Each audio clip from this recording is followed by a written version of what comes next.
እንግዲህ ቅምጥሌ ሲነጋም ጠጣለው ባንተ ምክንያት ሲመሽም ጠጣለው ባንተ ምክንያት ብላ እንግዲህ ቡራ ካጠገቧ ቁጭ ብሎ ስልክ ያወራል። እሷ ደግሞ እየጠጣች ነው ማለት ነው። የምትጠጣው ምንድነው አትሉም? ፔፕሲ ነው ምንድነው ምሪንዳ ነው እየጠጣች ያለችው። እንግዲህ ብሩኬ ደግሞ 4 ነው የጠጣችው እያለ እየተናገረ ነው ያለው ማለት ነው። እሱ ስልክ እያወራ እሷ እየጠጣች ነበር። ከዛ ምጠት ብሎ ደግሞ እንደዚህ ቅፍ አደረጋት ማለት ነው። ኦ ማይ ጋድ። እና ደግሞ ሰውዬ 4 አፍጥጥ ፍታ ምንድን ነው ከኋላቸው ያለውን ሰውዬ አይታችሁታል እንዴ? በጣም ወዷቸዋል። እንደዚህ እያፈጠጠ ነው። ካሜራ እያለ መኖር ነው አውቀው ነው እንጂ ማለት ነው። መጦ በቃ ሀይ ምናምን ሌላቸው ፈልጓል። ግን ሚላቸው ይመስለኛል። በኋላ ብቻ አብረን የምናየው ይሆናል።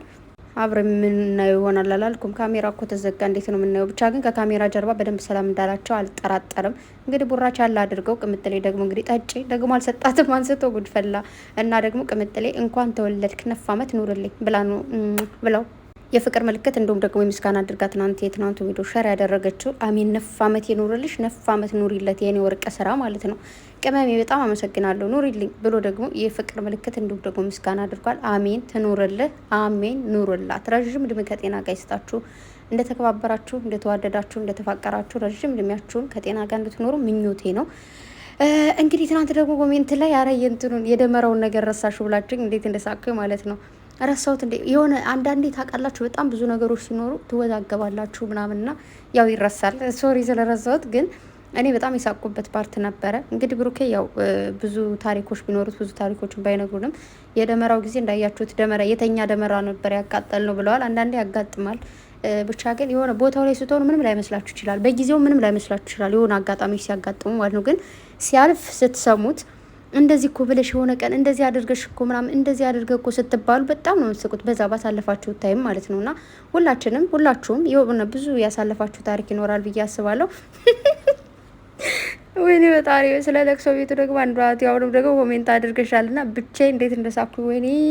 እረ ልጅነት ግን በጣም ከባድ ነው። እመቤቴ ልጅነት በጣም ከባድ ነው። በዛን ታይም ለካ እኔ ብቻ አይደለም ጅል የነበርኩና የሆነ አንዳንድ ደግሞ የተመቱ ጓደኞች አሉ የሆነ ሳትፈልጉ የሚያስቋችሁ የተመቱ ሰዎች አሉና ብቻ ከባድ ነበር በዛን ታይም። እና ደግሞ የመጀመሪያችሁ ሲሆን ምናምን ትንሽ ይከብዳልና ብቻ ግን ይቅር ይበለን መድኃኒዓለም። ሌላ ምን ይባላል? ከዚህ በኋላማ ያው ትልልቅ ሰዎች ሆነናል ምናምን። እና ደግሞ አንዷ እህቴ በ15 ዓመቴ ነው ስደት የመጣሁት ብለሻልና የኔ ትንሽዬ የኔም ቡጭጭላ አይዞን፣ ጠንከር በይ፣ በርቺ፣ በሰላም ወደ ሀገርሽ ልትመለሽ ለእናትሽ፣ ለአባትሽ፣ ለቤተሰቦችሽ እንድደርሽላቸው እንዲሁም ደግሞ አስበሽ ለወጣሽው እቅድሽን የምታሟይበት ጊዜ ይሁንልሽ። አይዞን የኔ ወርቅ አይዞን። እሺ ብቻ በዛ ላይ ልጅ ነሽ፣ በዛ ላይ አዲስ ነሽ። ትንሽ ውስብስብ የሚሆኑ ነገሮች አሉ። ቤተሰቦች የምትሰሪባቸው ጥሩ ከሆኑ ደግሞ ያው ስራ አይገልም አይደለም የሚባለው እና በርቺ፣ አይዞን። እሺ የኔ ቆንጆ። ከዛ በተረፈ ቤተሰብ በጣም ብዙ ነገሮች አሉ፣ በጣም ብዙ ማውራት የምችላቸው ግን አሁን ዛሬ ማለት ነው ቤተሰብ እግዚአብሔርም በጧት የወጣው ነው። በቃ ስልኬ ራሱ እኔ ጋር አልነበረ። የሚገርማችሁ አሁን ነው ስልኬን ራሱ ቅርብ ታይም ላይ 1 ሰዓት ወይ ደግሞ 2 ሰዓት ሆነ መሰለኝ ስልኬ እኔ ጋር ካለ ማለት ነው። እና በጧት እንዲ ነበረ ሰው የነበረው። አሁን ገና ስራ አልጨረስኩም። የሆነ እንደዚህ የተነፈስኩባችሁ ማውራው ምንድን ነው፣ ቢዚ ነኝ፣ ስራ አልጨረስኩም። ስራ መስራት አለብኝ ቤተሰብ። ስራ ካልሰራው ማዳም ቀን እንጋጫለን። ማዳም እየለቪው ግን ማለት ነው ቤተሰብ። እና ለማንኛውም ምልላችሁን አሁን አመጣጤ ዋናው አመጣጤ ወደ ሌላ ወሬ መንዛዛቱ ልትሆና አጭር ነገር ልንገራችሁ። የቅምጥሌ ፖስት ከተደረገ 1 ሰዓት አልፎታል። እኔ ራሱ ሳየው ማለት ነው። ግን ላይኩም እይታውም ምንም ነውና ለምን ዋይ ኧረ ግቡ እንዴ! ላይክ አድርጉ፣ ሪፖስት አድርጉ። ብዙ ሰዎች ራሱ ሪፖስት ያላደረጋችሁ አላችሁ። ስለዚህ ግቡና ሪፖስት አድርጉ፣ ላይክ አድርጉላት። ፎሎ ያላደረጋችሁም ደግሞ ፎሎ አድርጉ። ማርያምን እቺ ቅመም የሆነች ልጅ እንደው የሀገር መሪ ራሱ ብትሆን ደስታዬ ነው። መቤቴን በጣም በቃ መድረክ እንድትኮ ትናንት እንዴት ስትንቀሳቀስ እንደነበረ ይሁን እንዴት ብዬ ልንገራችሁ። አንዳንዴ ሰው ሲደነግጥ ወይ ደግሞ የሆነ ነገር እንትን ሲል የሚወዛገብ ነገር አለው አይደል? ድብልቅልቁ ይወጣል። ግን እሷ ጋር ግን በቃ ምንም በጣም ደግሞ በቃ ማርያምን ከልቤ የገባችሁ ደግሞ በቃ መጀመሪያውን በአጠገቤ ካሉት ወይ ደግሞ በዚህኛው ጀምሬ ብዬ ዝም ብዬ በጓደኛ ልጀምር ሽል ነበረ። ግን እናት ስለምትቀድም ስለምታውቅ ሙሼ ጋር ልጀምር ብላ የጀመረችውን ነገር አረሳውም ማለት ነው። እናችን ፍቅር የሆነች የፍቅር ሰው የሆነች ልጅ ብቻ በደንብ አድርጋችሁ ልታበረታቱ ይፈልጋለሁ። በመቀጠል ደግሞ ብዙ ነገሮች እያየው ነው። በተለይ በቅምጥሌና በቡራ መልኩ በኩል ብዙ ነገር እያላችሁ ነውና ይኸውላችሁ ቤተሰብ እኛ ምንም ደገፍናቸውም የሆነ እኛ ደግፈናቸው አይደለም የሆነ ቦታ ላይ የሚደርሱት፣ ጣልናቸውም ደግሞ እኛ ጥለናቸው አይደለም የሆነ ቦታ ላይ የሚወድቁትና ፈጣሪ ከነሱ ጋር ነው። ባይዘው የሆነ ሰው ሲጥላችሁ የሆነ ሰው ያነሳችኋል። ገባችሁ?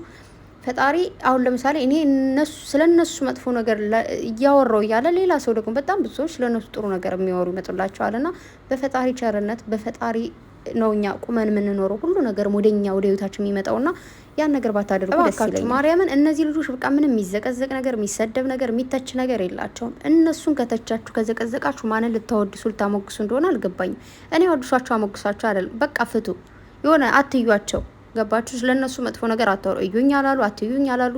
በቃ ባላየ ማለፍ አትችሉም እንዴ? እግዚአብሔርም በጣም ነው የሚያስጠላው። ስለዚህ ባካችሁ በቃ ብዙ ነገሮች እያየሁ ነው። ዲቴል እንደዚህ ብዬ ማውራት ባልችልም ወደፊት ላወራ እችላለሁ፣ ግን አሁን ላይ ማውራት አልፈልግም አልችልምም ስለሚያስጠላ ማለት ነው። ስለዚህ ባካችሁ ከዛ ነገራችሁ ተቆጠቡ እላለሁ እና ደግሞ ቻናሏንም ደግሞ የቅምጥሌንም ሰብስክራይብ አድርጉ።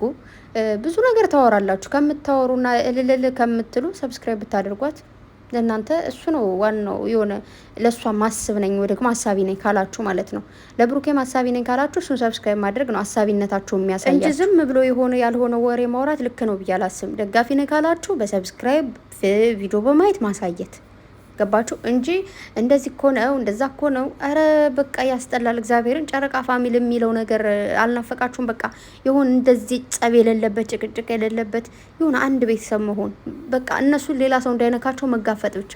እኛ አሁን ምንድነው እያደረግን ያለ ነው? ለሌላ ሰዎች አሳልፈን እየሰጠናቸው ነው። ሌላ ሰዎች ለምን ዝም አላችሁ? ስደቧቸው፣ ተቿቸው። እነዚህ ልጆች ለምን በቃ እንዴ! እግዚአብሔርን ያስጠላል። እኛ ትልልቅ ሰዎች እኮ ነን፣ ህፃን አይደለንም። እስቲ ለህፃኖች እንኳን አሁን ላይ በጣም እናቶቻቸውን ይመክራሉ፣ ወንድሞቻቸውን ይመክራሉ።